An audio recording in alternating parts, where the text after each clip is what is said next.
La lecture du jour est le psaume 11. Ce texte évoque la tromperie, la tentation et les attaques de Satan contre le peuple de Dieu. Il explique également comment le peuple de Dieu doit agir lorsque l'œuvre de Satan atteint son paroxysme. Il évoque également le sort des méchants qui deviennent ses serviteurs et celui du peuple de Dieu qui, malgré ses péchés, reste fidèle jusqu'au bout et s'appuie uniquement sur le Seigneur Dieu. Que dit-il donc? Aujourd'hui, nous allons examiner cela et partager la grâce. Le texte d'aujourd'hui parle d'abord de la tromperie, de la tentation et des attaques de Satan contre le peuple de Dieu. Le texte d'aujourd'hui, le psaume 11, 1-2, dit « Je me confie en l'Éternel. Comment me dis-tu, fuis comme un oiseau vers ta montagne? Les méchants bandent leurs arcs, ils accrochent leurs flèches à la corde, tirant des ténèbres sur ceux dont le cœur est droit. J'ai cherché refuge auprès du Seigneur, comment me dis-tu, fuis comme un oiseau vers ta montagne? » Ici, le mot « toi » désigne Satan et les forces qui le poursuivent et le suivent. Par exemple, il pourrait désigner Satan et ses forces, ainsi que nos proches, amis, famille, parents, maris, enfants, etc., qui sont devenus ses instruments. De plus, tes montagnes symbolisent des choses qui nous semblent très fiables et dignes de confiance, des choses sur lesquelles nous pouvons vraiment compter. Par exemple, il pourrait désigner nos capacités humaines, notre autorité, notre connaissance, notre sagesse, notre argent, nos parents, nos armes ou l'armée. Autrement dit, ce passage nous explique comment Satan et ses forces agissent dans nos vies. Comment agissent-ils? Tout d'abord, en nous référant au texte d'aujourd'hui, nous voyons que Satan recherche secrètement le peuple de Dieu, ceux qui souffrent et endurent des épreuves, pour les tromper et les tenter. Et compter sur Dieu résoudra-t-il vos problèmes? Ne devriez-vous pas plutôt vous tourner vers vos parents, l'argent, les armes et autres ressources du même genre? Il essaie de vous tromper et de vous tenter. Cela signifie que compter sur Dieu et s'appuyer sur lui ne résoudra pas vos problèmes. Non, peut-être que Dieu n'existe pas. Non, peut-être que le Dieu en lequel vous croyez, qui gouverne tout dans ce monde et l'univers, est un mensonge.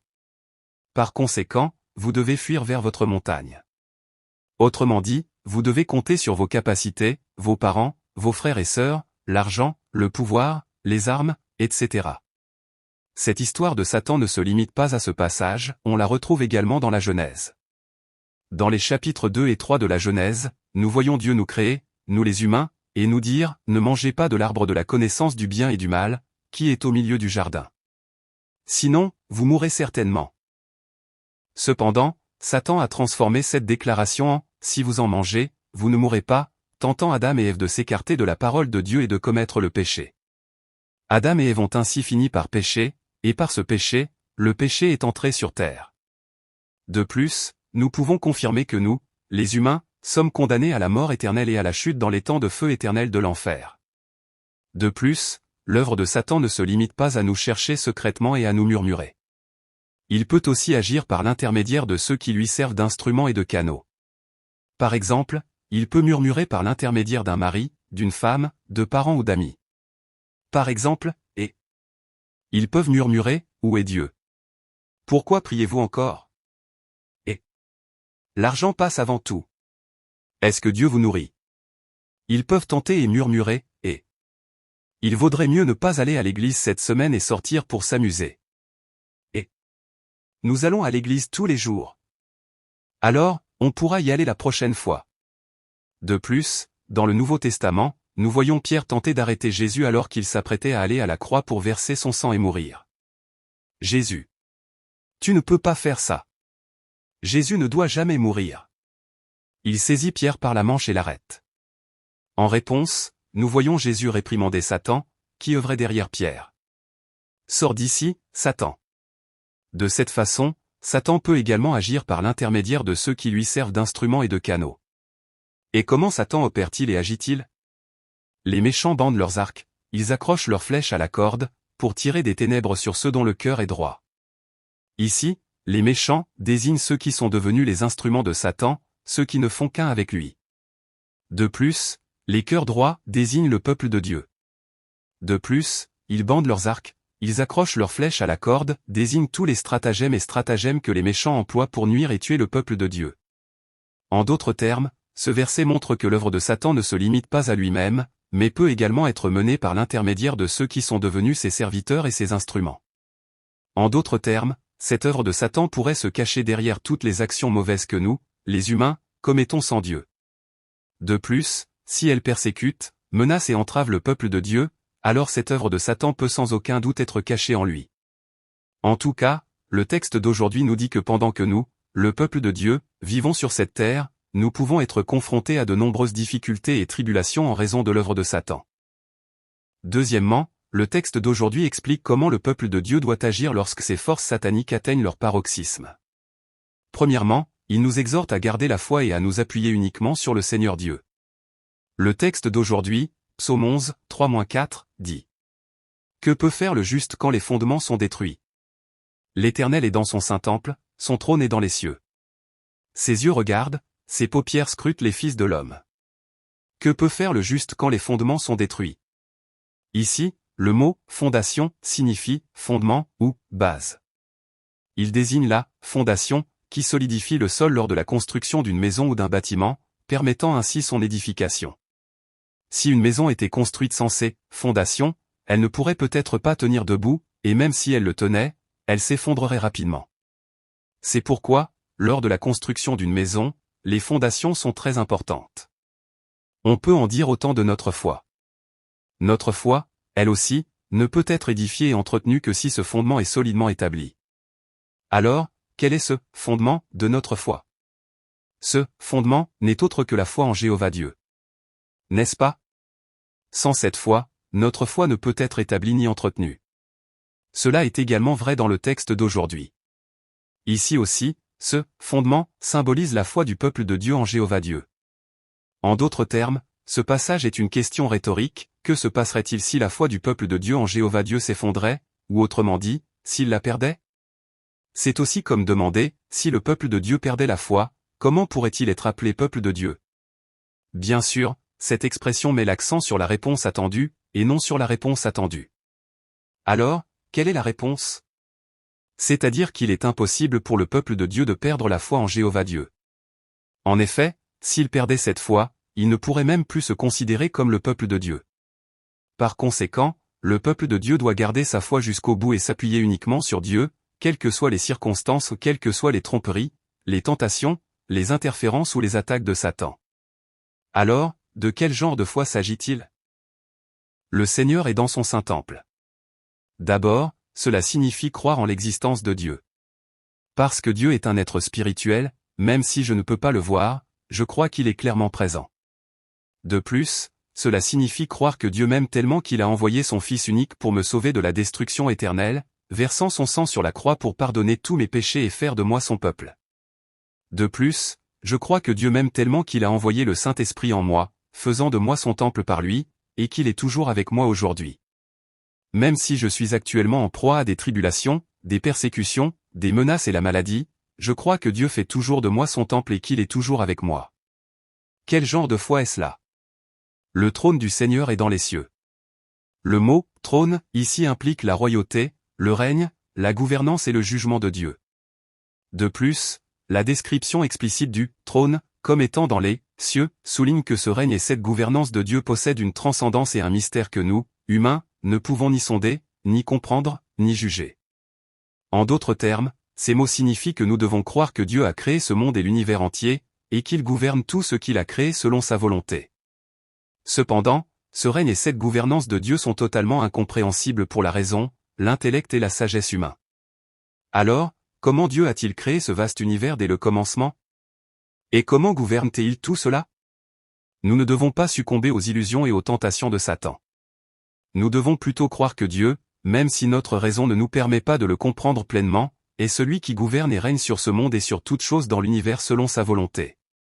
Autrement dit, nous devons croire fermement que toute notre vie, la souffrance, la persécution, les menaces et les maladies que je traverse actuellement est entre les mains de Dieu.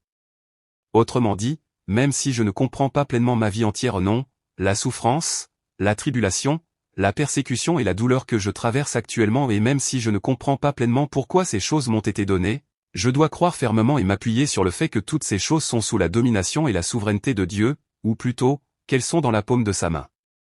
De quel genre de foi s'agit-il? Ses yeux perçoivent la vie des hommes, et ses paupières les scrutent. Ici, le mot « yeux » signifie « paupières ». En d'autres termes, il semble qu'ils perçoivent nos vies avec ses yeux au premier plan, puis les observent avec ses yeux ou paupières en coulisses. Qu'est-ce que cela signifie et quelle différence cela fait-il? En général, lorsque les gens traversent une épreuve ou une souffrance, ils se tournent vers Dieu et s'accrochent à lui encore et encore. Mais si Dieu ne répond pas à leurs prières, ils sont rapidement déçus et enclins au doute. Il est facile de douter et de penser « Oh, Dieu existe-t-il vraiment? Si notre Dieu existe vraiment, comment a-t-il pu me faire cela ?» Cela est particulièrement vrai pour les jeunes croyants qui viennent d'entrer dans l'Église ou pour ceux dont la foi n'est pas encore fermement établie. De plus, les forces de Satan ne les laisseront pas tranquilles, mais les approcheront constamment, les trompant et les tentant. Voyez. Où est Dieu? Ne devriez-vous pas, vous aussi, fuir vers votre montagne comme ces oiseaux?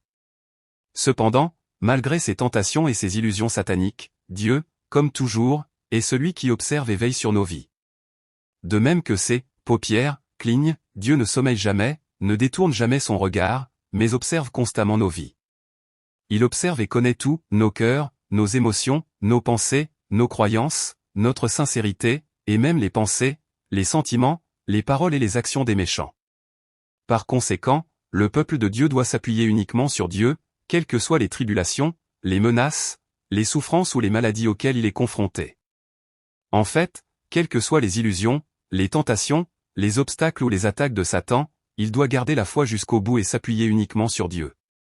Agir ainsi, c'est être le véritable peuple de Dieu et avoir une foi véritable. Enfin, il évoque les conséquences contrastées de ceux qui deviennent serviteurs de Satan et de ceux qui gardent la foi jusqu'au bout et s'appuient uniquement sur le Seigneur Dieu. Le texte d'aujourd'hui, Psaume 11, 5-7, dit « L'Éternel éprouve le juste, mais son âme est le méchant, celui qui aime la violence. Il fera pleuvoir un filet sur les méchants, le feu et le soufre, un vent brûlant, seront leur coupe. L'Éternel est juste, il aime la justice, les hommes droits verront sa face. L'Éternel éprouve le juste, mais son âme est le méchant, celui qui aime la violence. » Ici, les mots « éprouver » et « haïr » sont employés dans un sens opposé. En bref, le mot « veille » ici implique que Dieu regarde les justes, non pas d'un regard froid et indifférent, mais d'un œil vigilant et constant, les protégeant et les exaucant, écoutant et répondant constamment à leurs prières. En d'autres termes, cela implique qu'avec un regard chaleureux et un cœur débordant d'amour, il veille sur son peuple et ses enfants, les réconfortant, les avertissant et les guidant sur le droit chemin. En d'autres termes, ce passage signifie que, si Jéhovah Dieu est extrêmement bienveillant et bénit son peuple, il est aussi profondément courroucé, odieux et abhorrent envers les méchants, ceux qui deviennent les instruments de Satan ou ceux qui se livrent à toutes sortes d'injustices, de violences, de vol et de fraude. Par conséquent, le peuple de Dieu doit garder la foi jusqu'au bout et s'appuyer uniquement sur Jéhovah Dieu, même dans les moments de tribulation, même au milieu des illusions, des tentations, des obstacles et des attaques de Satan. Il fera pleuvoir un filet sur les méchants, feu, soufre et vent brûlant seront leur coupe. Ce passage parle de la fin, du sort final, des méchants devenus les instruments de Satan. Le mot « tombera » signifie ici « pleuvoir ». Autrement dit, ce passage nous dit que Dieu jugera les méchants devenus les instruments de Satan, les jugeant rigoureusement, comme un chasseur attrapant un oiseau, ou comme la pluie tombant du ciel. Qu'en pensez-vous? Si la pluie tombait du ciel, quelqu'un pourrait-il l'éviter? Probablement personne ne pourrait traverser cette pluie torrentielle sans être mouillé. Sinon, si la pluie tombait du ciel, tous seraient inévitablement trempés. De même, Dieu fera pleuvoir son filet du jugement du ciel, comme un chasseur attrapant des oiseaux, pour détruire et juger tous les méchants, sans laisser personne de côté. On pourrait penser, peut-être qu'il omettra accidentellement une personne et la jugera. Mais cela n'arrivera jamais.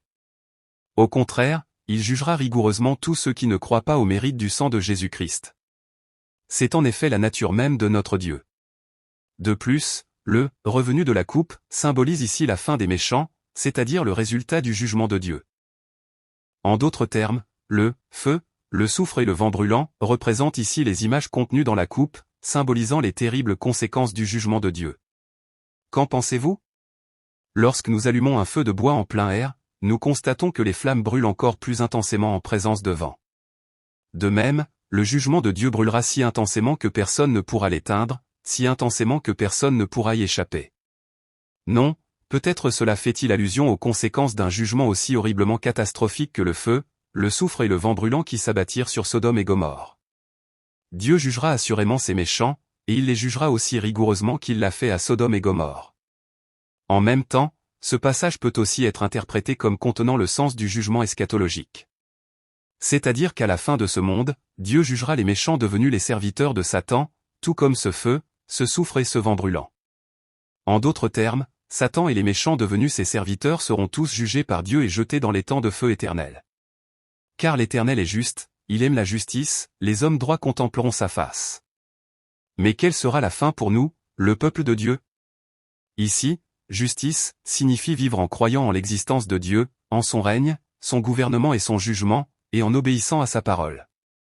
C'est-à-dire qu'en croyant au mérite du sang de Jésus-Christ, son Fils unique, envoyé par Dieu, nous sommes purifiés de tout péché et devenons le peuple de Dieu, ses enfants, vivant une vie de louange et d'exaltation. En d'autres termes, Dieu est un être qui prend grand plaisir en ceux qui vivent ainsi et les aime. En fait, lorsque Dieu voit ceux qui vivent ainsi, il se lève de son trône et se réjouit de joie et de délices. Par conséquent, les hommes droits, les justes, autrement dit le peuple de Dieu, verront la face de Dieu. Ici, le terme « face » est une expression anthropomorphique, englobant la grâce, la faveur, la protection, l'attention, l'épanouissement, la direction et la présence de Dieu. C'est comme si Dieu était un être humain. Par conséquent, l'expression « le peuple de notre Dieu verra sa face » signifie que Dieu accordera à son peuple une grâce, un amour et une faveur abondants, et qu'il le protégera, prendra soin de lui, le comblera et sera avec lui. Ce verset a également une signification eschatologique. C'est-à-dire que le peuple de notre Dieu échappera à son jugement à la fin des temps et entrera dans le royaume éternel des cieux. Une fois là-bas, il sera avec Dieu pour toujours dans ce royaume, et il vivra face à face, en communion avec lui, vivant éternellement.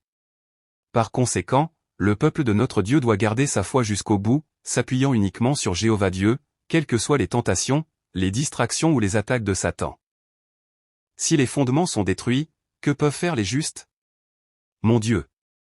Merci. Merci. Je t'aime. Pendant que nous vivons sur cette terre, quelles que soient les tentations et les tromperies de Satan, bénis-nous afin que nous puissions garder la foi, nous appuyer entièrement sur toi et remporter la victoire. Je te bénis et je prie au nom de Jésus. Amen. Si vous souhaitez en savoir plus, abonnez-vous.